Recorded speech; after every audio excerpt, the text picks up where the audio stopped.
Pues buenas noches a todos.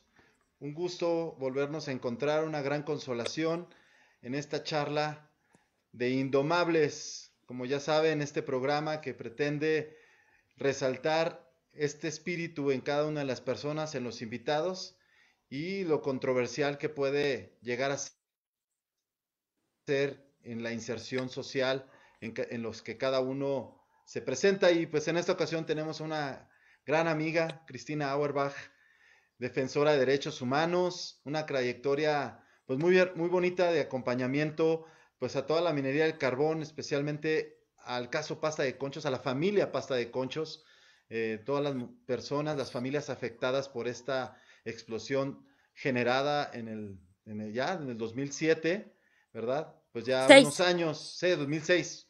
Es que en el 2007 Ujú. traía en la mente que yo conocí a Chris, y pues compartimos un año muy revoltoso, pero increíble pues la experiencia de este acompañamiento y en esta lucha por que las cosas se resuelvan y que las cosas vayan mejor en nuestra minería en México. Pues darte la palabra, bienvenida, Chris Auerbach. Pues ¿Cómo? muchas gracias de esta posibilidad pero sobre todo a mí, como a ti, te sorprende decir, bueno, es que en 2007 estuvimos trabajando juntos y se oye que fue hace muchísimo tiempo, y sí, es muchísimo tiempo, pero yo creo que una de las grandes cosas de Pasta de Conchos es que se ha podido ir sumando y sumando y sumando cada vez más gente. Hay gente que viene caminando con nosotros desde hace 15 años, 14, 13, 11, y hay otros que se sumaron la semana pasada, así que, como dicen las familias, sí, somos una gran familia y cada vez somos más. Eso.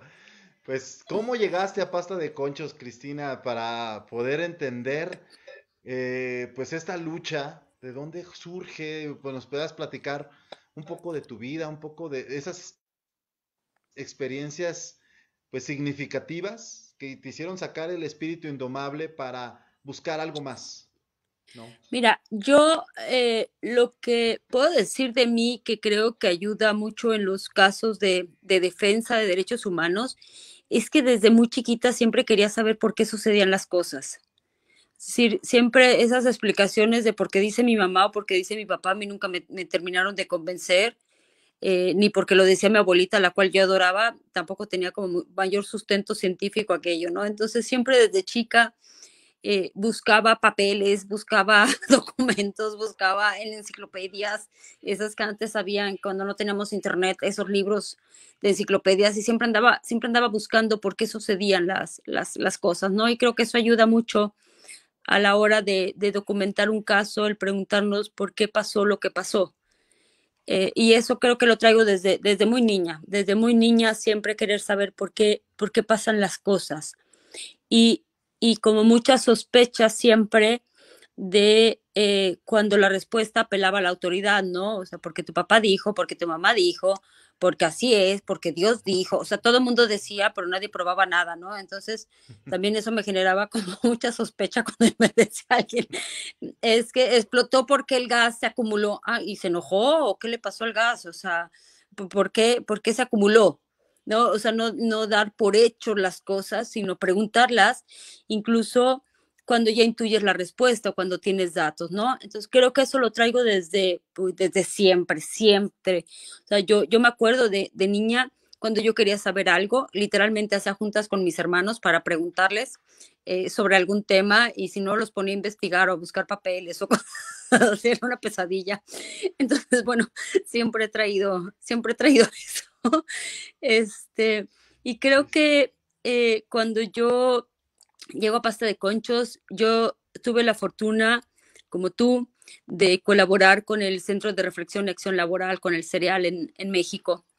Y realmente fue en el Cereal donde nos formaron a muchísimos, ¿no? O sea, Carlos Rodríguez, Paco Magaña, Quitasawa, el Tato, que fueron los que lo comenzaron, y luego llegaron otros como Pedro Reyes, Rodrigo Olvera, muchísimos escolares. O sea, realmente el Cereal era una escuela de formación para defensores de derechos laborales. Empezamos a hablar de temas. Yo empecé a trabajar derechos laborales en 1996. cuando ni siquiera se querían reconocer como derechos humanos, ¿no? Porque eran derechos laborales, como si los trabajadores no fueran humanos, ¿no? Y fue como la gran batalla, la primera gran batalla del cereal, que los derechos laborales son derechos humanos. Y con toda esta gente yo me formé, comencé trabajando con obreras en Philips, luego con petroleras, estuvimos en las Chuapas en un plantón 6 meses por un tema de que Romero de Champs y el sindicato petrolero vendían las plazas y se logró que en esa sección sindical las plazas se entregaran conforme a antigüedad y fue un movimiento realmente de mujeres, porque los hombres toman las instalaciones del sindicato, pero ellos se tienen que ir a trabajar. Entonces son las mujeres con sus hijos las que se quedan en el plantón todo el día y los hombres en la noche. Y así vivimos 6 meses. Entonces siempre fue como una escuela de formación en el activismo. O sea, no, sí teníamos sesiones, y tú recordarás, ¿no? Aquellos talleres que eran interminables de análisis y de De la estrategias realidad, que eran sí. lo más cercano a una pesadilla. La planeación Pero de la planeación de la y la planeación planeación de planeada. la planeación y la estrategia y los escenarios y nunca atinábamos al escenario porque siempre, yo me acuerdo tanto de Serial y me da mucha risa todavía con Rodrigo que siempre el peor escenario que nos imaginábamos cuando sucedían las cosas resultaba ser el mejor, ¿no? O sea, no nos alcanzaba la maldad para imaginarnos realmente cuál podía ser el peor escenario cada vez que había un conflicto laboral. Así Y es. creo que el gran aporte en la formación que recibimos en el cereal, todos los que trabajaron ahí o que fuimos voluntarios, yo fui voluntaria, nunca trabajé formalmente en el cereal, fue como lograr articular en lo cotidiano de nuestra vida, nuestra experiencia de fe con el compromiso. Entonces, no es que nuestra experiencia de fe fuera para los domingos o para cuando habían retiros para obreros, era un tratar de ser y hacer todos los días que el reino de Dios se acercara, aunque fuera un poquito, ¿no? Y con esa formación, con esa mística, con esas grandes personas, es que llegamos a Pasta de Conchos. Y bueno, eh, cuando llegamos a Pasta de Conchos, nos habían llamado Mineros del Carbón, Panchito, al que conocíamos por la pastora laboral, porque el cereal eh, pero también Rodrigo Olvera, yo, muchísima gente, formamos parte de lo que era la pastoral laboral en aquellos años en México. Y a esa pastoral laboral estaban integrados Mineros del Carbón. Entonces fueron ellos quienes nos avisaron, hablamos con Fray Raúl Vera, que era el coordinador de la pastoral laboral, y él andaba cerca de Pasta de Conchos y se fue inmediatamente a Pasta de Conchos y el 20 me llama y me dice, vengan inmediatamente, pero ven con uno de los abogados porque hay que ver un tema de pensiones, indemnizaciones, etcétera. O sea, ya era de tal magnitud lo que había pasado que en realidad lo que se nos pedía era ver el tema de las pensiones. Y cuando llegamos, Rodrigo y yo, porque Carlos estaba en Veracruz, el otro estaba en quién sabe dónde, el otro estaba en quién sabe dónde, o sea, nomás quedábamos Rodrigo y yo. Entonces, no es, aquello no fue una decisión comunitaria, era lo que había en ese momento. Claro. Y ahí vamos los dos. Este, y desde que llegamos era muy impresionante, todo era muy impresionante. Eh, yo no sé, creo que Rodrigo tampoco, pero yo no había estado nunca ni en el patio de una mina de carbón, ni en la región carbonífera, ni nada.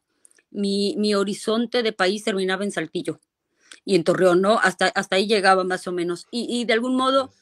así lo vive todo el país, ¿no? O sea, se habla de Saltillo o se habla de Torreón, incluso de Parras por los vinos, pero no del norte del país, quizá del norte del estado. Quizá hasta Monclova por AMSA, ¿no? Y últimamente se habla mucho de eso. Pero después de ahí, Carlos Rodríguez decía, hay un puente que agarras en Monclova y caes en Piedras Negras. O sea, es tierra de nadie. Puro matorral, sí, sí, claro, el desierto Pero puro. no solo por los matorrales del desierto, sino por la falta de autoridades, por el vacío de Estado que había, en que en realidad hasta la fecha, cuando los mineros del carbón me buscan para que se inspeccione su mina o porque no les han pagado o porque no les quieren entregar los aguinaldos, lo que sea, es porque no tienen a quién acudir. O sea, sí ¿Te acuerdas de aquella máxima en el serial que hasta nos burlábamos unos de otros, ¿no? Que decían, no, no, no es que seamos buenos, es que no tienen a quién acudir, ¿no? O sea, Los así es. únicos, O sea, exacto, es que en cuestión laboral, pues no hay tanto puesto aún, ¿no? no, y Relativamente. aún después de pasta de conchos no lo hay.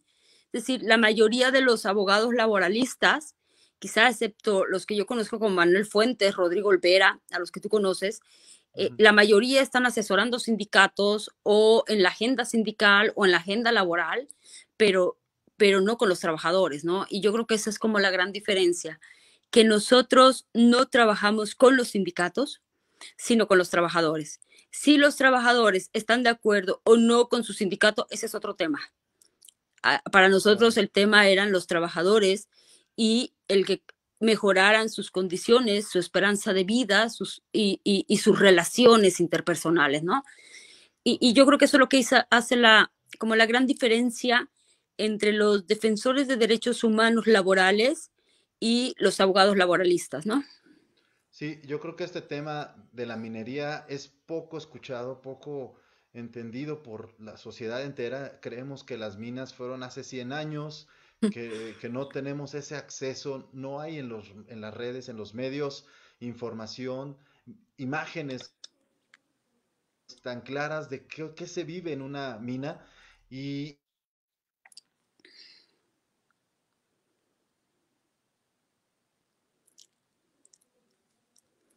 Uy, creo que estamos teniendo problemas con el internet. y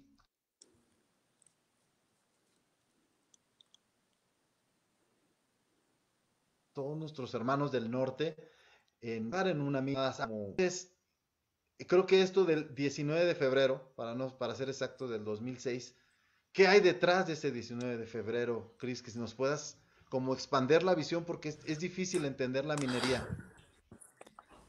Sí, yo creo que eso genera una enorme dificultad a la hora de hablar de pasta de conchos o de cualquier otro caso en las minas de carbón, que es muy complejo el tema de la minería y que alcanza grados a veces eh, que parecen dogmas, ¿no? O sea, uno no entiende qué pasó, cómo fue, pero tenemos el resultado, ¿no? Entonces, bueno, en el caso de pasta de conchos, eh, cuando Rodrigo y yo llegamos, eh, con la primera persona que hablamos en la mina, era un trabajador de la mina. Y él dijo, esa mina estaba en muy malas condiciones.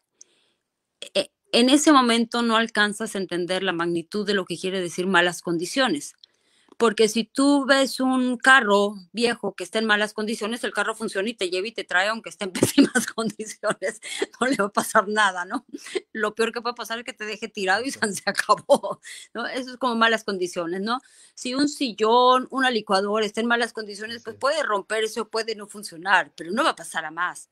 En el caso de la minería del carbón, cuando ellos dicen está en malas condiciones, quiere decir que está en riesgo la vida de las personas. Pasta de conchos no tenía un sistema de ventilación adecuado, pero no lo tenía no ese año, sino desde el año 2000, porque eh, para el siguiente lunes, o sea, el 19 era domingo, 20, para el 26 más o menos de febrero, sacamos nuestro primer comunicado de prensa diciendo que eso no había sido un accidente, que Pasta de Conchos tenía un sistema de ventilación insuficiente y eso explica que se acumula el gas, tenía equipos eléctricos prohibidos por las leyes de ese momento, incluso equipos como los transformadores que no solo ya estaban prohibidos, sino ya ni siquiera habían refacciones, estaban descontinuados. Y había un yonque ahí y los trabajadores arreglaban esos transformadores. De hecho, de las primeras fotografías que nosotros exhibimos, es una fotografía aérea donde se ve afuera del taller de la mina que están pintando las cajas de los transformadores, porque lo que hacían era pintarlas y volverlas a meter para simular que los transformadores estaban en buenas condiciones cuando estaban en malas condiciones, descontinuados y prohibidos por la ley.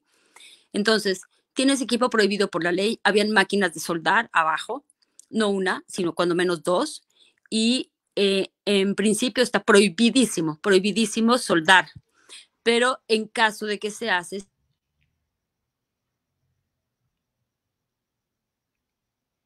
Bueno, tuvimos fallas de conexión.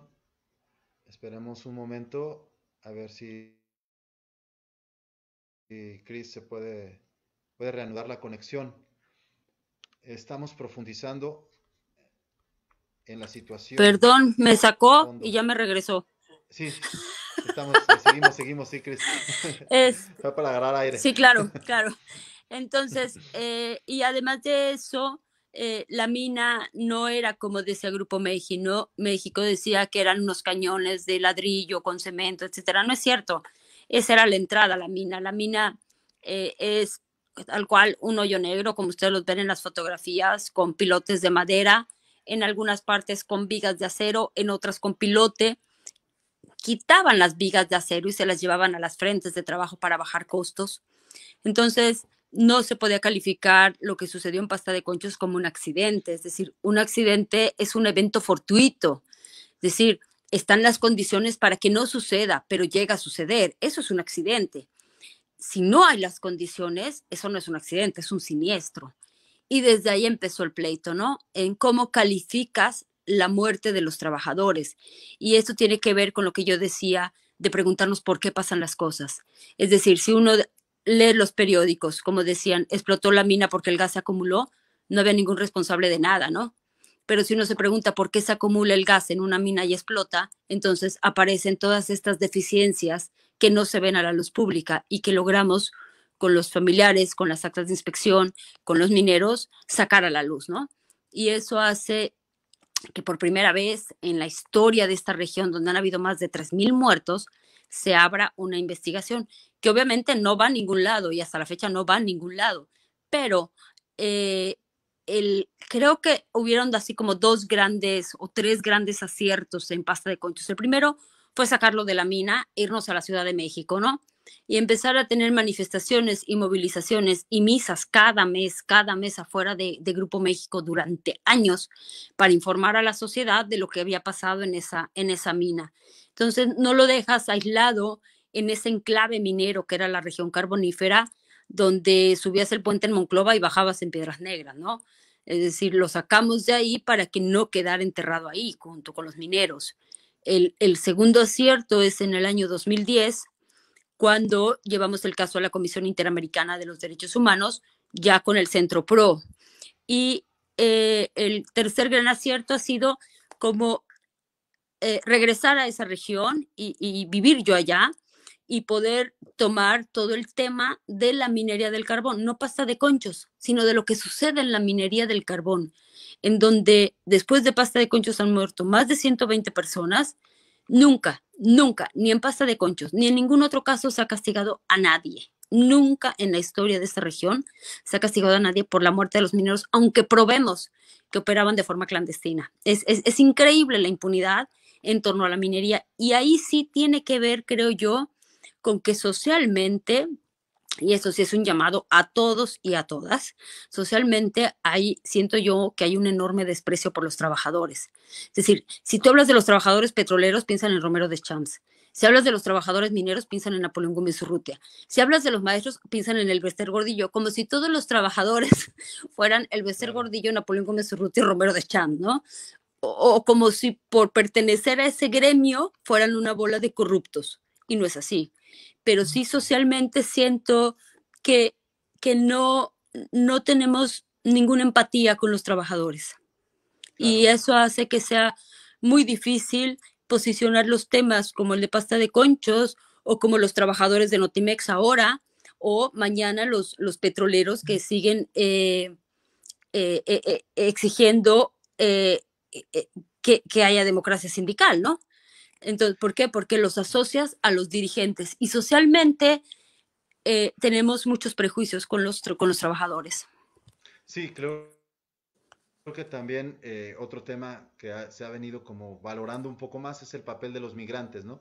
Que también por muchos años fueron como de alguna manera asociarlos con delincuentes, con gente floja, pero que realmente son los que están sosteniendo mucho de la economía de México. Igual, detrás de la minería, muchas familias, pueblos enteros de que están generando pues mucha riqueza para el país, pero que se les está explotando de la manera más vil que podemos imaginar y estar me tocó estar contigo allá en la mina Pasta de Conchos y ver estos pozos clandestinos donde niños los meten adentro de una cubeta, hacen estos cañones, mini cañones y los dejan caer con una cuerda para sacar carbón. Y esto es una explotación infantil increíblemente que para que digamos, en nuestro siglo, en este tiempo que estamos viendo, es algo que no se puede ya sostener, ¿no? Esta explotación a la vida, a las personas, es de inmigrante, ¿no? Lo que está pasando. Y sabes que eso también lo discutíamos, recordarás, en el serial, que hasta nosotros tenemos que hacer un cambio de lenguaje, ¿no? Porque utilizamos las palabras que desde el poder clasifican a las personas, ¿no? Por ejemplo, los migrantes son ilegales. O sea, si en lugar de hablar de ellos como ilegales, habláramos como personas que están ejerciendo su derecho al trabajo y ese fuera el discurso en las redes sociales, cambiaría nuestra percepción de ellos. ¿Me explico? Es decir, todos tenemos que estar como, no es para hablar políticamente correcto, ¿no? Porque si es que ya no se puede usar esa palabra porque es muy políticamente incorrecto, es una grosería. No, no es para hablar políticamente correcto, es porque el lenguaje refleja lo que somos y lo que tenemos en el corazón. Y gran parte del triunfo Sí, del es como poder y de la tener un punto de riqueza partida, es ¿no? hacernos hablar como ellos hablan y no hablar desde los derechos humanos, ¿no? Sí, claro. Sí, es realmente reestructurar nuestra hasta forma de hablar. Esto está haciendo que se violente muchas personas y a nosotros mismos en la forma como estamos utilizando las palabras. Y por eso tenemos tantas deficiencias humanas y sociales pues tenemos el resultado, ¿no? De la pobreza, la marginación, la explotación. Y este punto creo que lo debemos de resaltar y seguir luchando para que de alguna manera se cambie la cultura, se tomen otras formas, porque es parte de la conciencia, ¿no? De este mirarse y decir, a ver, primero yo, ¿cómo estoy actuando para poder hacer un cambio en mi entorno? Y, y, y la minería está haciendo un llamado social de abrirnos los ojos y decir, aquí estamos, aquí están estas familias que no tienen las condiciones, digamos, económicas, porque esto, como decías al inicio, son comunidades, Sabinas, por ejemplo, muy alejadas de todo, pocas empresas, pocas oportunidades de trabajo.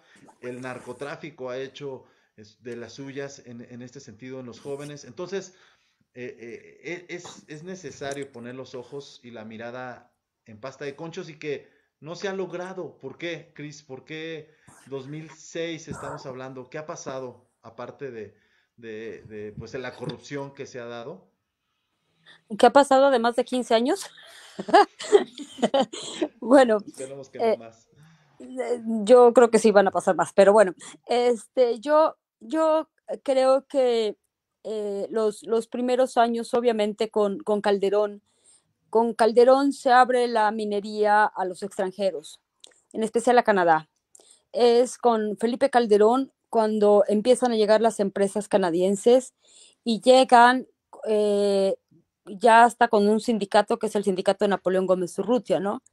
Y estas empresas canadienses son como el gran motor de lo que Calderón nos quiere vender como proyecto de nación, porque siempre en la minería se ofrece que va a haber riqueza, que va a haber desarrollo, que van a haber empleos, y lo único que hay son empleos mal pagados.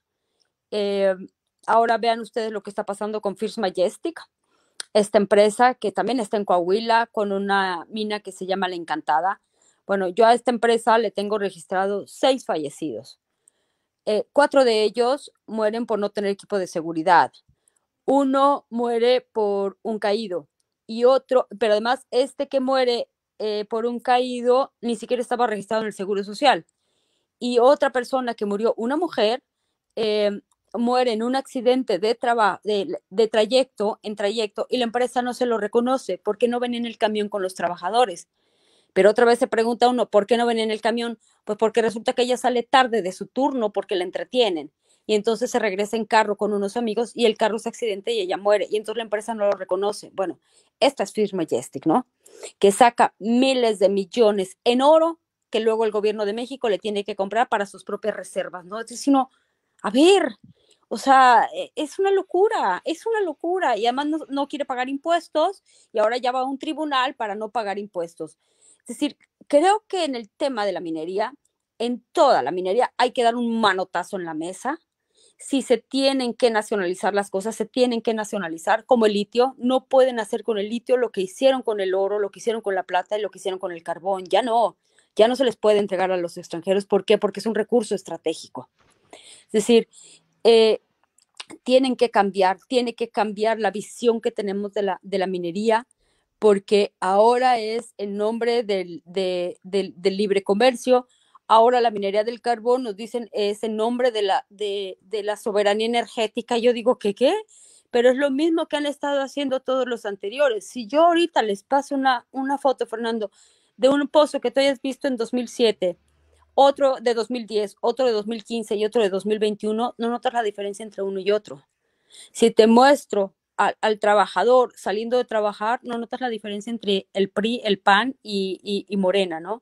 Es decir, tenemos que cambiar y tiene que cambiar la minería en todo el país por el daño que generan al ambiente, pero también por el daño que generan en lo cotidiano a los trabajadores y a sus familias, que no son como les llaman, factor de economía, no son personas, son seres humanos. Y ninguna minera, ningún proyecto, ni de soberanía, ni de nada, se puede sustentar en el sufrimiento de los trabajadores. Eso es ya inaceptable, en mi opinión, y creo que es ahí a donde nos tenemos que apuntalar todos, ahorita que se está hablando de tanta soberanía, ¿no? Porque no puede ser que primero por el neoliberalismo y ahora por la soberanía, que siempre los que pierdan sean los trabajadores.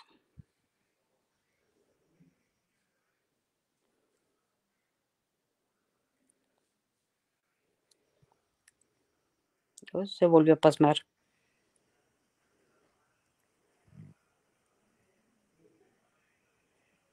Te escucho, sí, te escucho. Te Ah, escuchamos. sí, entonces yo creo que lo indomable en el caso de Pasta Concho, no soy yo, desde luego, ¿eh? No soy yo, son las familias. O sea, yo me admira realmente que después de 15 años de tanto sufrimiento, tanta humillación, todavía hayan familias que digan, no, un momento, así no, hay que hacerlo de una mejor manera, ¿no? Es realmente increíble y uno entiende por qué pueden ser tan abusivos con ellas, porque de verdad los trabajadores en México resisten todo y no es que sean agachones, es que la vida les impone la necesidad de levantarse el día siguiente para poder comer y eso hace que se levanten todos los días.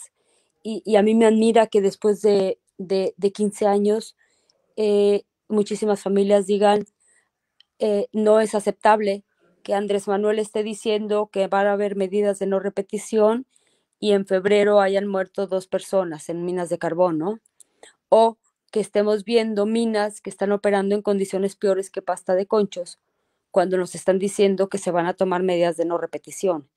Entonces, creo que el caso de Pasta de Conchos es un caso de gran envergadura, sí por los 65 que murieron, sí por los más de 1,000 peticionarios ante la Comisión Interamericana, pero sobre todo porque nos habla de una empresa mexicana usando un recurso que es de la nación, protegida por el Estado.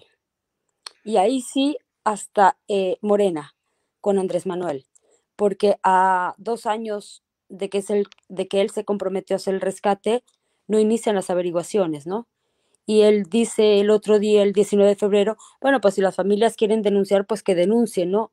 Están las denuncias desde 2006, o sea, ¿cómo que vuelvan a denunciar? Es decir, hay una falta de voluntad y esa visión que tenemos, ¿no? De aprender el lenguaje de las empresas, ¿no? O sea, vamos a indemnizar. Entonces, como ya indemnizamos, entonces pasemos de la indemnización al rescate y del rescate a poner un monumento, ¿no? A ver, espérenme tantito, ¿no?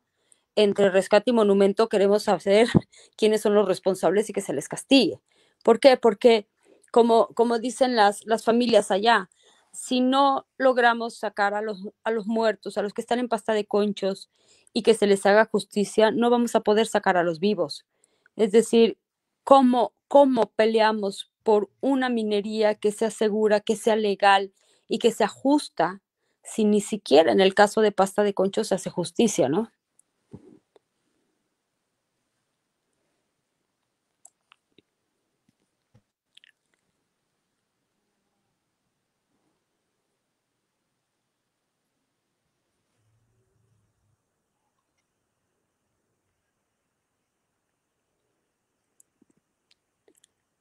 Ahí estamos, sí. ¿Sí me escuchas, Chris? Sí, sí te escucho. Perdón. Quiero resaltar esta parte de, tocaste el tema de las familias como toda esta, digamos, toda esa entrega a partir de que fallece su ser querido, de su hijo, su esposo, su hermano, de 65 familias afectadas o más, ¿verdad? Sí, sí, porque fueron Porque la relación que hay entre 65. familias, ¿qué es lo que fueron, qué han realizado? fu, Ajá, todo, todo, absolutamente todo. O sea, no tengo idea, no tengo idea de cuántos boletines de prensa se han hecho, pero no sé, cientos de boletines de prensa, cientos de misas afuera de Grupo México, un plantón en la Ciudad de México afuera de la Secretaría del Trabajo, de más de 2 meses en la calle, otro plantón afuera de Grupo México en 2000, 7, en 2008, en principios de 2008, 2008, hacia el memorial de 2008, eh, no 22 sé, días. cientos de entrevistas, o sea, todo lo que se nos ha ocurrido, la verdad es que eh, lo único que no hemos hecho es lo que no La se nos Comisión ocurre, porque Interamericana de Derechos todo, Humanos. a la Comisión Interamericana, la OIT, porque el caso ante la OIT lo llevamos nosotros, no lo llevó el sindicato minero, lo llevamos nosotros con el cereal, gracias al apoyo del sindicato de caminos y puentes federales. Que siempre fueron bien solidarios con las familias. Ellos fueron los que llevaron el litigio ante la OIT, que también se nos dio la razón. Es decir, es un caso en el que se ha demostrado que a nivel nacional no tienen salida las familias y que solo si vas a nivel internacional tienes la posibilidad de que haya una respuesta, ¿no? O sea, yo, ahora que se cumplieron los 15 años, yo decía, a ver, si hoy comenzaran las labores de rescate en la mina y lo hicieran todo bien, cosa que no están haciendo, para que lo hicieran todo bien y todo saliera perfecto, cuando menos van a tardar 5 años. Quiere decir que estamos hablando de 2022, 21, 22, 23, 24, 25, a partir de 2025. Y entonces el caso tendrá 20 años, solo para el rescate, porque no estamos hablando todavía de las La averiguaciones previas y justicia. del castigo a los responsables. Yo digo, ¿en qué jodido país vivimos que las víctimas necesitan invertir 20 años de su vida con sus defensores para poder acceder a un mínimo de justicia? Es decir, porque lo que se está haciendo ahorita es lo que se debió haber hecho en un inicio. Nadie está pidiendo que hagan otra cosa que lo que se debió haber hecho hace 15 años. Entonces, realmente es como una lápida tratar de explicar cómo después de 15 años o cómo es que un grupo de familiares necesitan 20 años para poder acceder a la justicia, porque es un mensaje terrible para el país, ¿no? Es decir, cualquier trabajador que ahorita está viendo o escuchando lo que pasó en Basta de Conchos y el tiempo que requieren las familias y el tiempo que requieren sus defensores para poder acceder a un poco de justicia, obviamente esto desalienta al más entusiasta, ¿no? Claro, Cris, y eso quería preguntar, ¿qué alimenta, o tú que estás en ese contacto con las familias y más bien te has hecho familia ya de pasta de conchos, qué es lo que les sigue alimentando estos 15 años, ¿no? De lucha, pues de poner, de que te cierran puertas, de que gente hace jugadas, de que cierran la puerta, de que siguen haciendo corrupción y esto no se soluciona. ¿Cuál es la esperanza? Mira, a mí mucha gente me preguntaba por qué apoyaba yo el que las familias quisieran recuperar los restos de, bueno, al principio eran los cuerpos, ¿no? Ahora son los restos óseos de los mineros, sacarlos de pasta de conchos para luego enterrarlos en el panteón, ¿no? Y hasta la fecha hay gente que dice no se debería de gastar en esos, se puede gastar en vacunas, ¿no? Claro, hoy lo quieren gastar en vacunas, ayer lo querían en guarderías y antes lo querían en otro metro, ¿no? O sea, siempre buscan que se gaste el dinero en cualquier cosa que no sean los trabajadores, por supuesto, ¿no? Pero bueno, superando ese trance, eh, yo también me lo preguntaba mucho tiempo, ¿no? O sea, si realmente eh, tal cual, sacarlos de pasta de conchos para ponerlos en el camposanto era lo que las familias expresaban como poderse quedar en paz.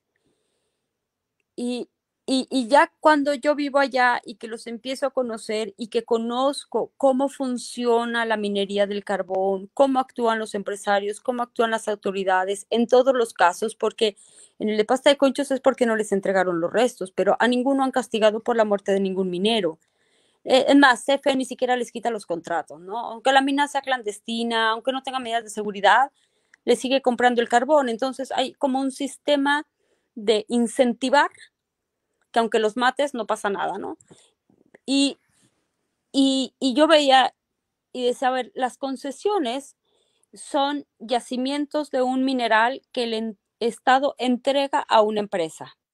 Si tú revisas toda la ley minera, el reglamento minero, eh, todo, absolutamente todas las leyes, las municipales, las estatales, todas las leyes están hechas en función de que la empresa le vaya bien, ¿sí? Pero es como una visión de que las empresas van a actuar bien. No hay nada para las empresas que actúan mal, ¿no?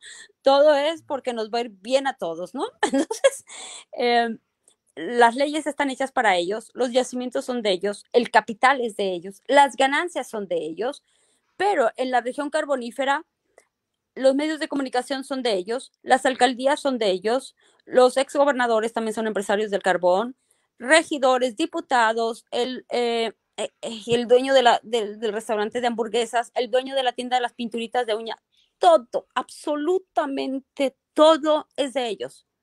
Las tiendas de comida, todo es de ellos. Entonces, en realidad, lo único que es de los mineros es su familiar. Y cuando yo entendí eso, porque ellos lo formulaban así como ellos no son una herramienta para que se queden en la mina, ¿no? Que a mí se me hace una expresión muy fuerte, pero lo que están diciendo es los trabajadores no son de ustedes, son de nosotros. Y sí, es un tema de lucha de clases, evidentemente, ¿no? Eh, Feudalismo y exactamente, es la disputa por los restos, ¿de quién son los restos? Porque la empresa y el Estado decidieron que eran de la empresa y que la empresa se los podía quedar. Pero lo que las familias dicen, no, de ustedes puede ser todo, pero el familiar es nuestro.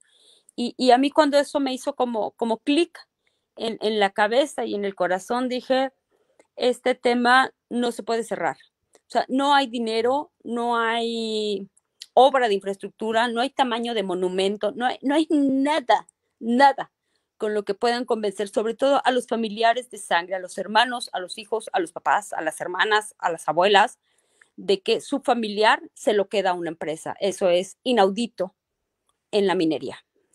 y además esto ha trascendido a ver sus condiciones sociales, como dices, que son dueños de todo, que han acaparado pues todo el Todo, comercio, todo, todo. de un monopolio increíble, o sea, hablando como de feudalismo, hablando como de, pues Sí, un reinado de unos cuantos que siguen explotando y siguen llevándose todo a sus bolsillos, ¿no? Y a lo mejor también esta parte de ver que cambian las situaciones, no, yo digo que no a lo mejor, más bien que cambien las situaciones porque, pues sí, no hay, la economía está controlada y además yo creo que este tema ha sido demasiado incómodo para este Grupo México, para este grupo de empresarios que tienen la concesión, ¿qué situaciones se han dado de incomodidad y que a lo mejor han llevado a la agresión a ellos o a ustedes? Sí, sabes que hace muchos años, cuando se hacían las misas, ¿te acuerdas? En Parque Reforma, fuera de las oficinas de Grupo México, hubo una vez que nos contactó una persona y que la conocimos por, ya sabes, el primo del compadre del amigo de no sé quién que te quiere contar algo, ¿no? Y bueno, resultó que este era el que daba terapias al corporativo de Grupo México. Y yo, ¿terapias de qué? Y decía, sí, nos tienen contratados a mí y a Javier García de Quevedo, a los directivos de Grupo México, les doy sesiones de terapia para el manejo del conflicto de pasta de conchos con ustedes. Y yo, ¿es en serio? O sea, sí, porque no entienden qué es lo que ustedes quieren. Y yo, ¿qué parte no entienden? ¿Qué parte no entienden? Es decir, lo que a Grupo México les sorprendía era que un grupo de familiares fuera capaz de plantarse ahí y decirle, no, señor, así no. Y eso lo llevaba a tener terapia, ¿no? Es de locos, ¿no? Esto ha sido un caso de verdaderamente de locos, ¿no? De locos. Pero te explica un poco la lógica y la mentalidad empresarial, ¿no? Así es, de estas artimañas que pueden utilizar para engañar y en el fondo pues es esta economía que está siendo no saciada y que sigue alimentándose de lo que pueden, ¿no? Es esta avaricia, ¿no? Yo creo que es el punto más alarmante, que no importa una vida, que no importa una familia, que no importa una comunidad o un pueblo entero, con tal de seguir acumulando bienes y seguir centralizando toda la riqueza, ¿no? En unos cuantos, pues esto es un Y, y, el, tema, y el, el irse sabiendo acomodar, ¿no? Porque Grupo México fue bien panista con Javier Lozano, ¿no? Luego fue bien peñista con Peña Nieto, ahora es bien morenista con Andrés Manuel, ¿no? Y hace rato leía un tuit de Grupo México diciendo, Grupo México promueve el uso de energías limpias porque necesitamos un país que cumpla con los acuerdos de París. Y yo, este cabrón, o sea, o sea, ¿cómo te atreves? ¿Cómo te atreves? Mira, se me pone roja la cara de pena ajena. ¿Cómo te atreves tú, Grupo México, a subir un tuit diciendo que estás comprometido después de lo que hiciste en el río Sonora? Después de Pasta de Conchos, pero antes de Pasta de Conchos, Grupo México ya tenía 200 muertos en sus minas de carbón en la región carbonífera. Bueno, siempre se avientan de cabeza y camparados. Es decir, pareciera que no importa si gobierna Peña Nieto, Calderón, Vicente Fox o Andrés Manuel, estos tipos caen parados. Hace 3 semanas, Grupo México gana un tramo de la licitación del Tren Maya. Y uno dice, ¿es en serio? O sea, yo no estoy cuestionando si la licitación fue corrupta o no fue corrupta. Solo el hecho de que no esté vetado por el gobierno para hacer obras de gobierno me parece un insulto a las familias. Y sin embargo, sucede. totalmente indignante, indignante Sí. para nuestro país. Es esto, vamos a seguir la pista, creo que esto y otros medios nos pueden seguir ayudando a seguir concientizando a la sociedad. Yo sé que hay literatura, yo tengo por aquí un regalo que me dio Carlos Rodríguez hace algunos años, Sí. ¿dónde se pueden adquirir, Cris, o otra información que podamos poner para los que se interesen Mira, más en el caso Pasta de Conchos? hay un informe que lo pueden descargar de la página de la Fundación Bol. Ustedes pongan en su buscador el carbón rojo de Coahuila, Fundación Bol, y ahí les aparece. Lo pueden descargar en PDF, es completamente gratuito. Lo hicimos con la Fundación Bol. Viene un capítulo sobre la historia del carbón, viene un capítulo sobre pasta de conchos, viene un capítulo sobre el impacto ambiental, viene un capítulo sobre el sindicato minero, viene un capítulo sobre CFE. O sea, yo creo que es un extraordinario ejercicio de síntesis que hicimos de 150 años de minería del carbón hasta el año 2018. Es completamente gratuito y les vamos a agradecer mucho. Se ha descargado muchísimo ese informe.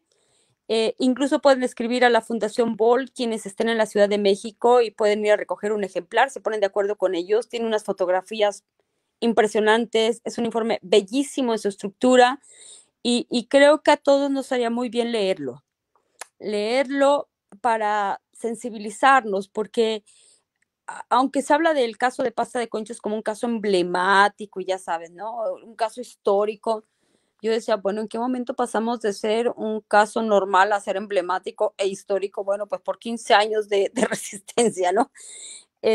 Creo que es un caso que puede aportar mucha luz para la defensa de los trabajadores, porque sí es cierto que es un caso donde estuvieron involucrados abogados laboralistas, defensores de derechos humanos como Manuel Fuentes, como Rodrigo Olvera, pero que sobre todo logramos llevar hasta este punto defensores de derechos humanos, que somos ciudadanos comunes y corrientes como tú y como mucha gente del auditorio, que nos podemos ir haciendo de herramientas para poder ayudar o contribuir en algo en la defensa de los trabajadores en cualquier lugar del país, porque en todos lados les está yendo re mal, ¿no? Entonces, creo que hay como una herramienta que les puede servir para otros casos también. Y ver que en materia de derechos humanos nos hace falta mucho y hay un trasfondo como es Pasta de Conchos que aún no se ha atendido, que no lo hemos profundizado, es más, ni informado de gran manera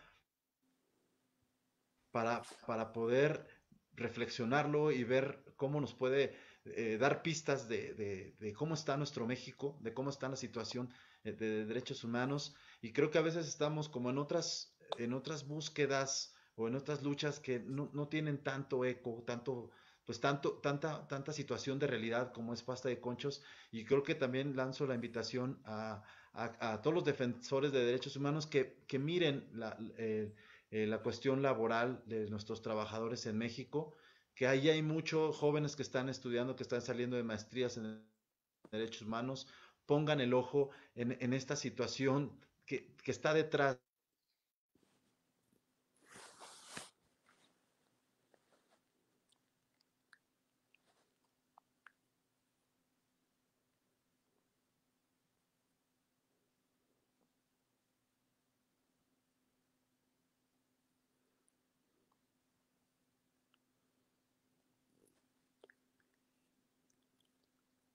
Ya no te escucho, se quedó como pasmado otra vez. A una región carbonífera entera. Pues Y Cris, sabes que, nos das este son. Daniel, yo agregaría también que creo que el caso de Pasta de Conchos es un caso muy importante también para las mujeres defensoras de derechos humanos, porque pareciera que el tema laboral es de hombres y los temas laborales son de hombres y la defensa es de hombres y son temas, sí, son absolutamente machistas. Y la minería del carbón, bueno, yo, si hiciéramos una enciclopedia, creo que llevaría la portada de machismos, ¿no? Es una minería muy machista, muy patriarcal, con un enorme desprecio por las mujeres. Y el caso de Pasta de Conchos, el 90% hemos sido mujeres las que lo hemos sacado, ¿no? Entonces yo creo que también es un llamado a las mujeres a que le perdamos el miedo a los temas tan patriarcales y tan machistas, eh, porque nos competen y porque nos Claro. podemos capacitar. Es decir, yo no nací en una mina de carbón, más yo no soy de la región carbonífera, ¿no? Yo digo, yo soy la prueba de que se puede aprender. Lo único que yo pruebo es que se puede aprender. Y creo que todas podemos aprender y poder acompañar a las mujeres petroleras o a los hombres petroleros o maestras y maestros, sabiendo que son temas machistas, que son temas patriarcales, pero donde las mujeres le damos una visión distinta. Porque si te fijas en el caso de Pasta de Conchos, sí hablamos mucho, muchísimo de los temas laborales, como derechos laborales, pero sobre todo también de los derechos de las mujeres, de las esposas de los trabajadores. Es decir, en el caso de Pasta de Conchos y en el caso de la minería, yo digo, la minería exfolia todo, exfolia los territorios y las comunidades.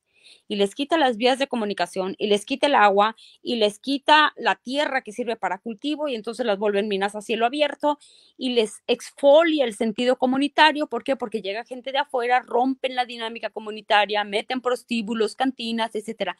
Exfolian a las mujeres porque las mujeres lavan la ropa de las empresas. Fíjate nada más. Es decir, 150 años de carbón, la ropa la han lavado las mujeres, no las empresas, las mujeres, y no se les paga.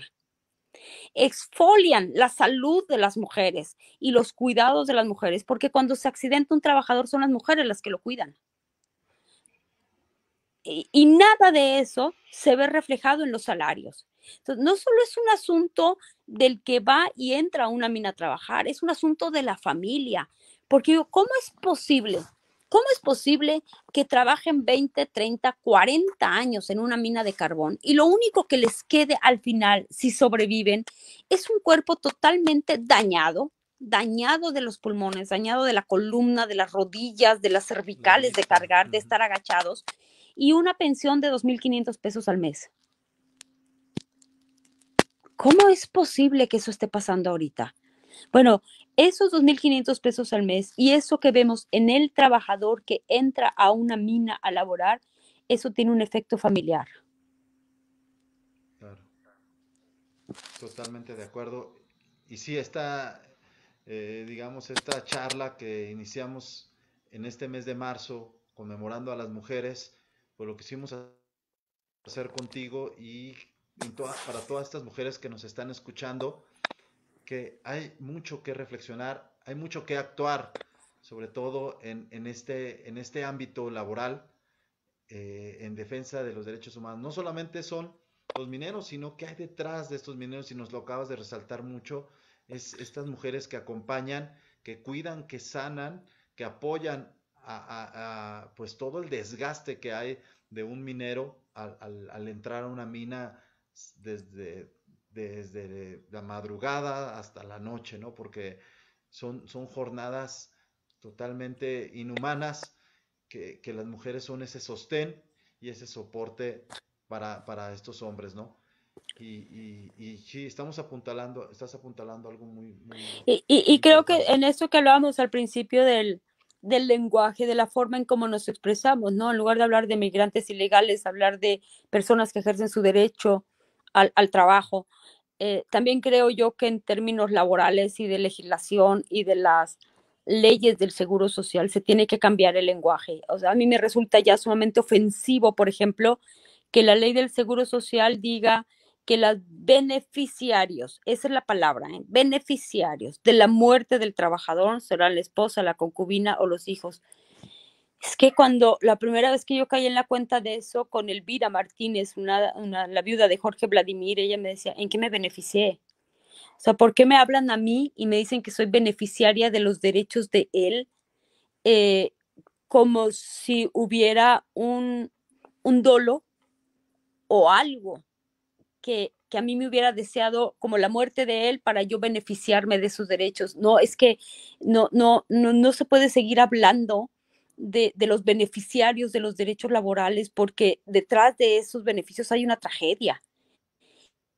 Y ese término a mí me parece sumamente ofensivo y humillante para las mujeres y para los hijos, que les digan que les van a dar una indemnización porque son los beneficiarios de la muerte del trabajador. Yo digo, o sea, ¿en qué país estamos en 2021 que ni siquiera eso hemos modificado ni con pandemia, ¿no? Porque se supone que la pandemia nos iba a hacer reflexionar mucho a todos. Bueno, ni siquiera ese término hemos modificado de nuestro lenguaje cotidiano. Y ahora, incluso con el gobierno de Andrés Manuel, con la Secretaría del Trabajo, ellos siguen hablando y nos dicen, necesitamos, por ejemplo, la lista de las que van a ser beneficiarios de las indemnizaciones. Y yo no, así les contesto, aquí nadie se benefició de nada. Entonces, se trata de beneficios, pregúntenle a Grupo México o al sindicato minero, pero no a las familias o a las víctimas que perdieron a su familiar, ¿no? Entonces, creo que tenemos que revisar todo, todo.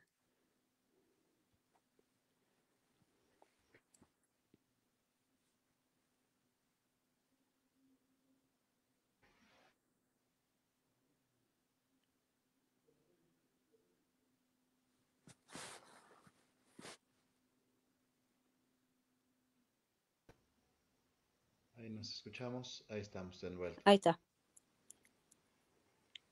Pues Cris, esto me pone a pensar. Iniciaste con indagar, ir al fondo de las cosas y llegaste al fondo de lenguaje, al fondo de una situación que está afectando, que es lo más fondo, lo más que está en el fondo de México, pues son las minas, ¿no?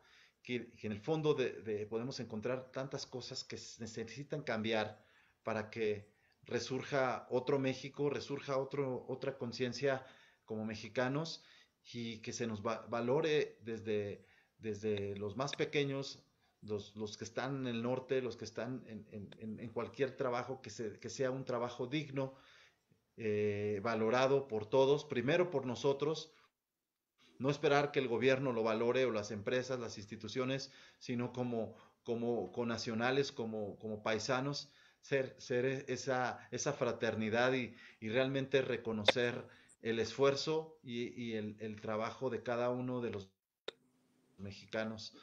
Y valoramos mucho también el tuyo desde tu acompañamiento con las familias.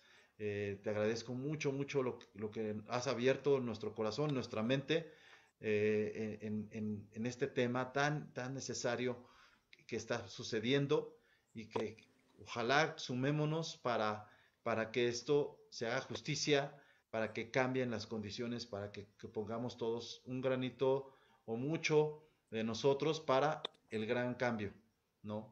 Y agradezco Sí, mucho, Cris. no, yo soy la que te agradece muchísimo. Te agradezco los recuerdos desde 2007, porque luego se nos empiezan a nosotros ya, no sabemos ni en qué año fue qué cosa. Pues agradecerle a todas las personas en Facebook, a muchos que no conocemos personalmente, pero que nos siguen y nos acompañan, a todos los defensores, a todas las defensoras que nos mandan mensajes de aliento y de solidaridad. Yo eh, después de 15 años, yo estoy muy agradecida con Dios por haberme dado la posibilidad de irme a la región carbonífera, muy agradecida con las familias porque me aceptaron, muy agradecida con los mineros por todo lo que he aprendido con ellos y, y yo espero que pasada la pandemia regresen a visitarnos porque ahora nos han tenido un poco abandonados con la pandemia, pero ya esperamos que una vez que estemos todos vacunados, regresemos a las andadas y volvamos a las cruces y volvamos a la región y volvamos a nos visiten y visitemos a las familias. Así que la agradecida soy yo, como siempre. Gracias, Daniela. No, a ti, Cris. Y yo tengo por ahí una deuda de ir a ver a Elvira, a Doña Trini. Y bueno, si vas antes, dales un abrazo grande y nos vemos por allá, ahí Pronto. celebrando la vida como familia, con un corazón que lucha por los derechos humanos laborales. Pues un abrazo, gracias a todos también por su atención y seguimos en este espíritu indomable que nos siga guiando. Pues un abrazo, Cris. Igual, hasta luego. Gracias. Gracias, adiós. Adiós.